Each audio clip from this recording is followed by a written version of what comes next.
Saudara-saudara yang terkasih di dalam nama Tuhan kita Yesus Kristus, tidak semua orang yang jatuh akan bangkit. Tidak semua yang hancur akan berubah. Ada yang justru makin keras kepala di tengah kehancurannya. Kita sering berpikir bahwa penderitaan otomatis membawa pertobatan, padahal tidak. Banyak yang tetap hidup dalam kebohongan, bukan karena Tuhan tidak berbicara, tetapi karena mereka menolak mendengar suaranya. Secara psikologis, benturan hidup hanyalah stimulus, bukan pemicu kesadaran. Tanpa refleksi diri dan keinginan berubah, otak hanya memprosesnya sebagai ancaman, bukan pelajaran. Secara rohani, benturan tanpa pertobatan hanyalah derita tanpa makna. Maka masalahnya bukan seberapa keras benturan itu, tetapi seberapa lembut hati seseorang untuk mau diubah olehnya.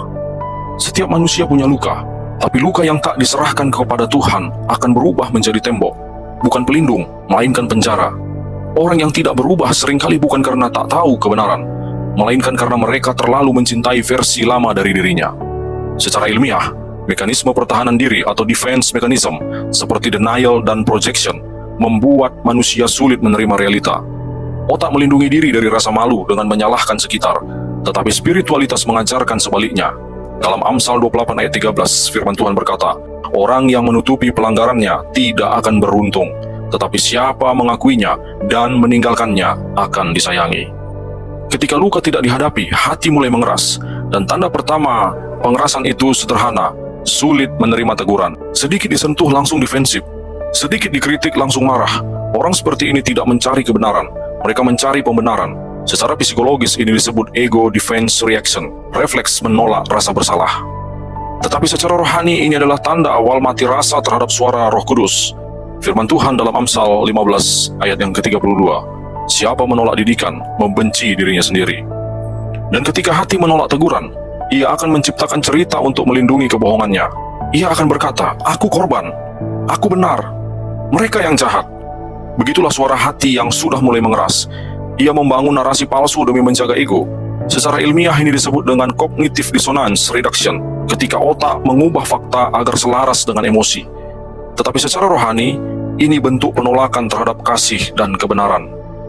Narasi palsu ini adalah benteng kebohongan.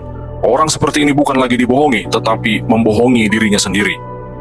Dan ketika kebohongan menjadi benteng, pusat hidupnya pun bergeser dari Tuhan ke dirinya sendiri. Yesaya 14 ayat 13, firman Tuhan berkata, "Aku akan naik ke langit, aku akan mendirikan tahtaku mengatasi bintang-bintang Allah."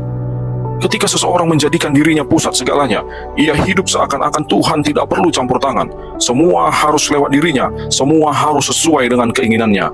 Secara psikologis, ini adalah pathological control, kebutuhan berlebihan untuk merasa berkuasa agar tidak merasa kecil. Tetapi secara spiritual, ini adalah bentuk penyembahan diri. Ia bukan lagi murid Kristus, melainkan pemuja egonya sendiri. Tetapi ketika realita menghantam dan tahta ego itu runtuh, anehnya mereka tidak bertobat, mereka justru mengadakan perlawanan. Sistem hidupnya hancur, tetapi ia tetap berkata, "Semua baik-baik saja." Efesus 4 ayat 18 berkata, "Mereka menjadi gelap pikirannya karena kedegilan hati mereka." Secara psikologis ini adalah fase denial persistence, di mana otak menolak data baru agar tetap merasa benar. Secara rohani inilah bentuk pembutaan hati. Hidupnya runtuh, tetapi ia tetap berdiri di atas puing kesombongan dan berkata, "Aku tidak salah." Dan dari titik itu, ia memasuki tahap paling mengerikan, yaitu mati rasa terhadap kebenaran. Efesus 4 ayat 19 berkata, "Hati mereka telah menjadi tebal sehingga tidak dapat lagi merasa." Inilah puncak kehancuran rohani, ketika seseorang tidak lagi bisa merasa bersalah, tidak lagi tersentuh firman, tidak lagi diguncang oleh penderitaan. Ia hidup dalam autopilot dosa. Secara ilmiah ini disebut emotional numbing, di mana otak mematikan rasa agar tak perlu berhadapan dengan kenyataan. Tetapi secara rohani ini adalah pergeseran hati yang total, bukan lagi luka, tetapi kematian rohani secara perlahan. Dan sinilah kita belajar, bukan benturan yang menyelamatkan manusia, tetapi kerendahan hati yang mau tunduk pada kebenaran. Otak tidak menjadi keras dalam semalam. Itu butuh proses yang panjang. Dari luka yang tak disembuhkan menjadi tembok, lalu penjara. Benturan tidak menjamin kesadaran. Krisis tidak menjamin pertobatan. Karena kesadaran bukan soal peristiwa, tetapi respon hati terhadap kebenaran. Ibrani 3 ayat 15, "Pada hari ini, jika kamu mendengar suaranya, janganlah keraskan hatimu." Benturan atau peristiwa yang kelam tidak menyelamatkan siapapun. Hanya hati yang mau tunduk pada kebenaran yang bisa diselamatkan. Luka bisa jadi pintu pemulihan atau tembok kehancuran. Pilihannya bukan pada peristiwanya, tetapi pada hatimu. Tuhan Yesus mengasihi saudara dimanapun saudara berada. God bless you.